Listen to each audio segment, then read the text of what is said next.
आप देख रहे हैं अल्फा डिफेंस हिंदी में आपका स्वागत है।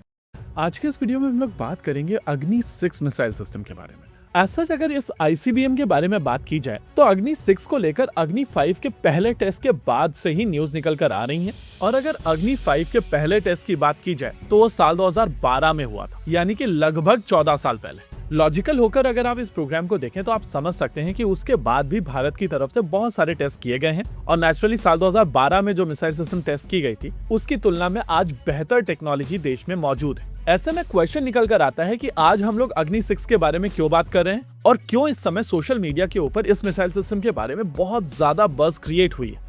रूट कॉज समझिए। कुछ दिनों पहले एएनआई की एक सिक्योरिटी समिट हुई थी और इस समिट के दौरान डीआरडीओ चीफ वहां पर मौजूद थे। अब स्टेज के ऊपर डीआरडीओ चीफ से पूछा गया कि क्या आने वाले समय में डीआरडीओ की तरफ से अग्नि 6 मिसाइल सिस्टम का टेस्ट किया जाएगा, जिसके रेस्पॉन्स में डीआरडीओ चीफ ने कहा था कि अगर भारत सरकार चाहेगी तो हम लोग उसके लिए तैयार हैं। अगर इस स्टेटमेंट की बात की जाए तो डीआरडीओ का ये एक स्टैंडर्ड स्टेटमेंट रहा है और लगातार डीआरडीओ की तरफ से कहा गया है कि अगर भारत सरकार चाहेगी तो अग्नि 6 बना दी जाएगी। अगर करंट अग्नि 5 मिसाइल सिस्टम की बात की जाए तो लगभग 50,000 किलोग्राम की मिसाइल सिस्टम है, जिसकी लेंथ 17.5 मीटर्स की है और डायमीटर 2 मीटर्स का है। इतनी मैसिव साइज के बावजूद अगर इस मिसाइल सिस्टम की रेंज की बात की जाए तो डीआरडीओ की तरफ से इस मिसाइल सिस्टम की रेंज 5,000 से 6,000 किलोमीटर तक की बताई जाती है। इसके अलावा अगर इसके वॉरहेड की बात की जाए तो 3,000 से 4,000 किलोग्राम का वॉरहेड कैरी कर सकती है और उस हिसाब से यह रेंज के नंबर्स बहुत ज्यादा लोगों को कन्विंस नहीं करते। टेक्नोलॉजिकल एस्पेक्ट की अगर आप बात करेंगे तो अग्नि 3 और अग्नि 5 में केवल एक स्टेज का डिफरेंस है और 2 स्टेज वाली अग्नि 3 मिसाइल सिस्टम 3,500 किलोमीटर की दूरी पर अपने टारगेट को मारने में सक्षम है। अग्नि 5 के केस में एक एडिशनल स्टेज डालकर इसकी रेंज को फर्दर एक्सटेंड किया गया है और माना जाता है कि अग्नि 5 के साथ में भारत चाइना में कहीं पर भी स्ट्राइक कर सकता है। अब क्वेश्चन निकल कर आता है कि अगर भारत के एनिमीज की बात की जाए तो बेसिकली पाकिस्तान और चाइना होते हैं और अग्नि 5 के साथ में भारत जहां चाहे वहां चाइना में स्ट्राइक कर सकता है। ऐसे में यहाँ पर क्वेश्चन निकल कर आता है कि रेंज एक्सटेंशन की यहाँ पर क्या आवश्यकता है। लेकिन एक बहुत पॉपुलर सेइंग है जो जेम्स नॉर्मन मैटिस, जिनको प्यार से जिम मैटिस के नाम से जाना जाता है, उनकी तरफ से कही गई।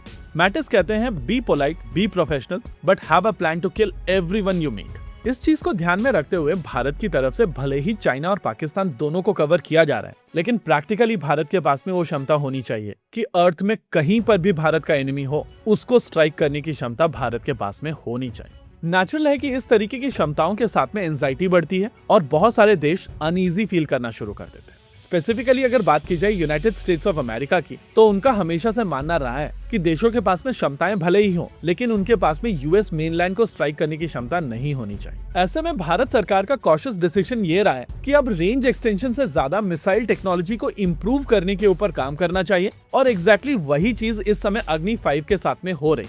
अगर आप साल 2012 की अग्नि 5 और अभी की अग्नि 5 को कंपेयर करेंगे तो आपको इसके ऊपर का हिस्सा अलग दिखाई देगा और अभी जो अग्नि 5 मिसाइल सिस्टम टेस्ट की गई थी उसमें इस चेंज्ड ऊपर के हिस्से के साथ में टेस्टिंग की गई थी। राउंडेड टॉप की अगर बात की जाए तो ये चीज क्लियर हो जाती है कि ये मिसाइल सिस्टम एक Merv capable ballistic missile system है, यानी कि एक ही मिसाइल सिस्टम का प्रयोग करते हुए आप मल्टीपल टारगेट्स को टारगेट कर सकते हैं और इस तरीके के मिसाइल सिस्टम्स के खिलाफ बैलिस्टिक मिसाइल शील्ड प्रोग्राम पूरी तरीके से इनइफेक्टिव हो जाते हैं। स्पेसिफिकली अगर अग्नि 6 की बात की जाए तो जहां एक स्टेज लगाकर अग्नि 3 मिसाइल सिस्टम की रेंज अग्नि 5 के लेवल पर लाई गई थी, वहां पर एक और स्टेज लगाकर इस मिसाइल सिस्टम की रेंज फर्दर इंक्रीज की जा सकती है। लेकिन चीजें इवेंचुअली बॉयल डाउन होती हैं भारत सरकार की रिक्वायरमेंट के ऊपर और भारत सरकार का लॉन्ग टाइम ऑब्जेक्टिव है क्या। अगर डीआरडीओ की तरफ से कहा जा रहा है कि वो अग्नि 6 के लिए तैयार है तो उनका मतलब यही है कि एक और स्टेज लगाने में बहुत ज्यादा समय नहीं लगेगा। लेकिन क्या भारत सरकार उस प्रेशर के लिए तैयार है जो अग्नि 6 के टेस्ट के बाद में आएगा। स्पेसिफिकली इस चीज को ध्यान में रखते हुए कि अग्नि 6 के टेस्ट के बाद में भारत को बहुत ज्यादा कोई स्पेसिफिक एडवांटेज नहीं मिलेगा। इसकी जगह भारत उस थ्रेशोल्ड से नीचे रह के अपनी मिसाइल टेक्नोलॉजी को इंप्रूव कर सकता है और जब जरूरत पड़ेगी तो एक मॉड्यूलर बूस्टर लगाने में बहुत ज्यादा समय नहीं लगेगा। होप चीजें यहाँ पर क्लियर हुई होंगी। इसी के साथ आज के इस वीडियो में रखते हैं केवल इतना ही। वीडियो को अंत तक देखने के लिए धन्यवाद। देखते रहिए अल्फा डिफेंस। जय हिंद।